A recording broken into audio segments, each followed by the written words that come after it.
జక్కయ్య త్వరగా దిగుము, నేడు నేను నీ ఇంట ఉండవలసి ఉన్నది. హల్లెలూయా. ఆయన ఏమో చూడాలనుకున్నాడు, కానీ ఆయన ఆ ఆశని ఎలా తీర్చారండి?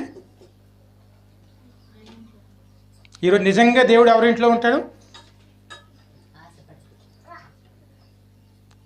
యాలి నేను ఏసేని తీసుకెళ్ళాలి అని ఆశతో వచ్చిన వాళ్ళు ఎంతమంది ఉన్నామండి అమ్మా? ఏసేని తీసుకెళ్ళాలి, నాతో నువ్వు ఒంటరిగా వెళ్ళకూడదు, ఎందుకంటే వచ్చినప్పుడు ఒంటరిగా వచ్చాం, మరి వెళ్ళేటప్పుడు ఎలాగెళ్తున్నాం? ఎలాగైనా చూడాలి.